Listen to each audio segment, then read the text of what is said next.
KKR এর IPL অভিযান শেষ করেছে অষ্টম স্থানে। কেকেআর এর এই ভরাডুবির কারণ কি? কেকেআর এর ভরাডুবির প্রধান কারণ হলো তাদের ক্যাপ্টেন্সি সেট করতে না পারা। থার্ড অপশনে গিয়ে আজিঙ্কা রাহানেকে কেনা হয়েছে।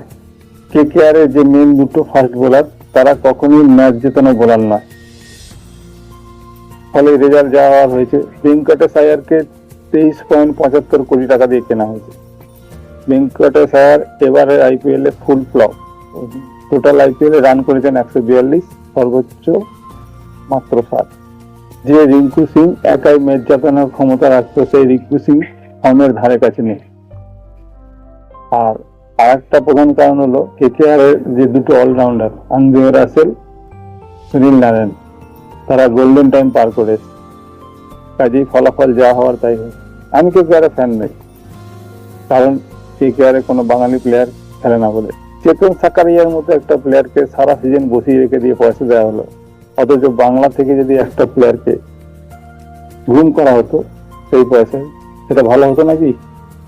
এখানে তিনজনের ফ্যাক্টর কাজ করে। প্রথম হচ্ছে এই মালিক শাহরুখ খান, জুহি চাওলা আর এদের সিইও ভেঙ্কি মাইসেল। এরা তিনজনই হলেন বেঙ্গলি হিটার্স। এতদিন ধরে কলকাতায় একটা টিম কলকাতায় খেলে, আইপিএল খেলে যায়, একটা প্লেয়ারকেও গুম করা যেত না? প্রশ্ন থাকলো।